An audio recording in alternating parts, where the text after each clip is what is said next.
And I feel like 58, 27, the age is not a factor. That's a wash, right? Experience level obviously is going to go to Mike Tyson. But Jake's got a screw loose. Jake Paul just got himself a one-way ticket to the hospital in what's being called a botched suicide attempt. Yep, failed miserably. The guy who swears he's untouchable thought he could skip his fate with some cheap theatrics, but little does he know his fate is sealed. Put it this from, hey listen, it was written. The so-called poison they found in his stomach? Harmless, a substance people take when they're panicking. Seems like Jake's getting ready to wet his pants with fear. All those hyped-up promos and fake confidence? Clearly crumbling. Jake's act is slipping, and he knows he's not fooling anyone anymore. It was written. That's all I know is written. Millions of years before my bloodline existed. It's written. And what do you think? I think you look in pretty good shape. You've been doing this for a long time. Yeah, I I think wonder how you feel now compared to when you were fighting. I feel I don't have to call people bad names. I feel really happy. It'll be a good thing. And as a fighter, where are you? Me? I'll be better by the time of the fight. In your head? Are you the fighter that you were when you were the youngest heavyweight champion? Are you still that guy? Are you a different fighter, or do you still imagine you are what you were? Well, no, I know. I never lied to myself, but I know I'm good enough.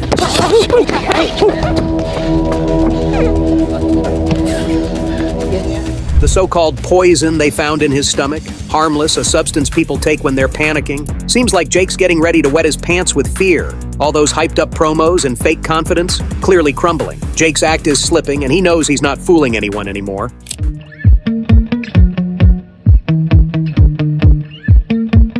Jake Paul, the internet's favorite punching bag and wannabe tough guy, found himself in the most fitting, laughable scandal on November 8th, 2024. The self-proclaimed boxing star, the master trash talker, the walking ego with a YouTube channel, was discovered unconscious in his mansion. No, he wasn't knocked out by a real fighter, but by a chemical preservative, sodium nitrite to be exact. 15 grams of it, you can't make this up? My friend's in there.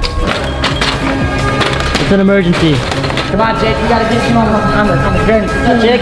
Hey, man. I don't know. Hey, we're here, man. I gotta, it's really bad, man.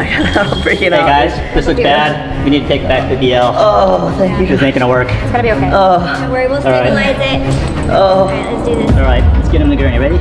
In typical Jake fashion, he turned what could have been a jaw-dropping dramatic finale into an absolute joke. The poison he ingested messed up his blood's oxygen-carrying ability, leaving him gasping and dropping like a failed TikTok stunt. But even in a moment of supposed life-or-death seriousness, Jake still found a way to look like a clown. The grand act of poisoning himself wasn't even successful. Doctors at the Cedars-Sinai saved him using methylene blue and oxygen therapy. Because, of course, Jake couldn't commit to anything properly, even a tragedy. 27, the age is not a factor. That's a wash, right? Experience level obviously is going to go to Mike Tyson.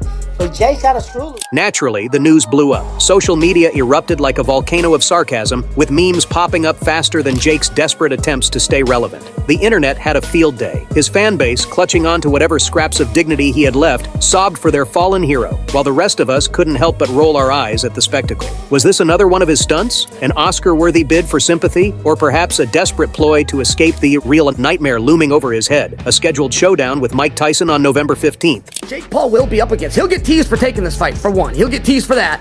He'll work himself through that. But, yeah, if he goes out there and cleans his clock, they're going to come down on him. Then came the investigation, peeling back the ridiculous layers of this saga. LAPD officers swept through his mansion, and guess what? No signs of forced entry, no masked intruders hiding in the shadows, nothing. What they found was a sloppy note scribbled by Jake himself, whining about pressure and expectations. Seriously? That's what you leave behind? If you're going to make headlines, at least go out with a bang, not a whimper.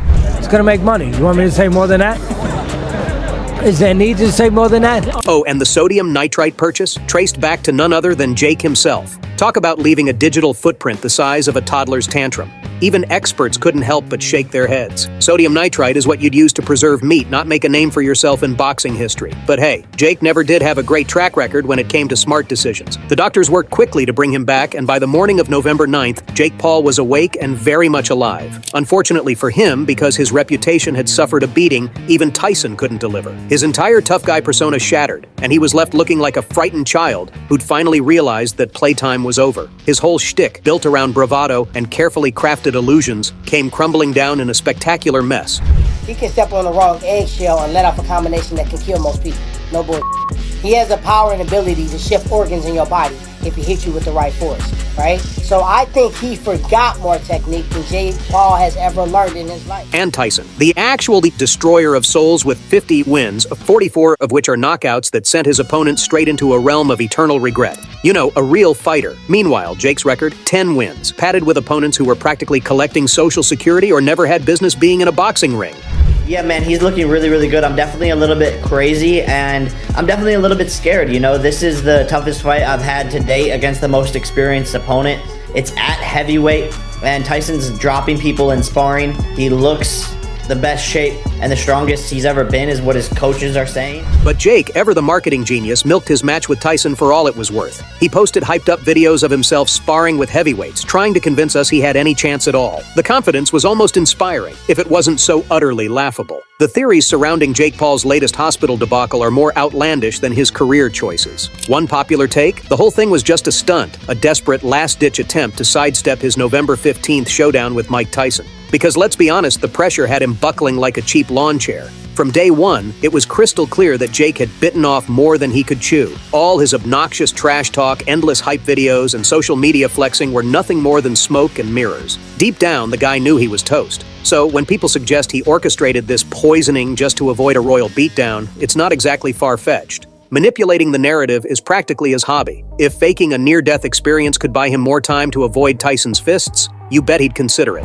Like, he's not fighting a MMA guy. He's not fighting a wrestler. He's not fighting an entertainer. He's fighting a boxer. I don't care how old the age gap is, he's fighting a boxer. But fine, let's humor the alternative theory for a second. Maybe Jake really did try to check out of this world for real, consumed by actual personal struggles. Still, how tragically ironic is that? The big bad Jake Paul, who built his empire on fearless me bravado, couldn't handle the pressure he created for himself. It's almost comical. Tragic, yes, but still comical. Critics haven't been kind, nor should they be. Jake's getting called out for what he is, a loudmouth braggart who folds like a cheap tent when real pressure hits. Media outlets have been ripping apart his so-called mental strength, asking if he ever intended to stand toe-to-toe with Tyson in the first place. Talk is cheap, and Jake's proved he's got plenty of it. But when it's time to back it up, he crumbles like stale bread. Fans and haters alike are trapped in endless debates. Was this a meticulously planned ploy, or was Jake truly a broken man in need of help? The timing couldn't be sketchier, and it's all fueling the idea that Jake never intended to fight. Maybe he was always hunting for an exit, and this poisoning fiasco became his golden ticket. It's a circus, and Jake's the ringleader, performing an act that no one's buying anymore. He's fighting the one fighter that most people fear. And I feel like 58, 27, the age is not a factor. That's a wash, right? Experience level obviously is going to go to Mike Tyson. But Jake's got a screw loose. This mess has cast a dark cloud over the upcoming fight, and everyone's feeling the tension. Will Jake even be fit, physically or mentally, to stand in that ring? Promoters are sweating bullets, terrified of rescheduling or worse, canceling the event. The supposed fight of the year is hanging by a thread, all because Jake Paul couldn't keep his ego and his anxieties in check. The fans, the money, the hype, it's all on the verge of crashing. Even Tyson, the legend we're all dying to see, has been dragged into this swirling nightmare. Speaking of Tyson, his reaction has been classically badass. He's not wasting his time on Jake's drama. Tyson is still laser focused on the fight, ready to swing his fists as planned. Hey, let's watch it, because it's one of my favorite fights to watch Tyson, because it's Tyson in his prime, where he was terrifying. He was so fast, and he would do angles, and he was bobbing and weaving. You couldn't hit him, and he was just calm. Sure, he's made some empathetic comments about mental health and the pressure athletes face, but let's not kid ourselves. Mike Tyson is a living wrecking ball, and his mind is set on one thing: winning. While Jake's drowning in drama, Tyson's over there, cool and composed, training like the pro he is. He knows the difference between showbiz and real combat, and trust me, he's prepared for the latter. And Jake shows how much he is regretting his decision of fighting Mike by saying, "Footage from Mike Tyson training camp has me contemplating life."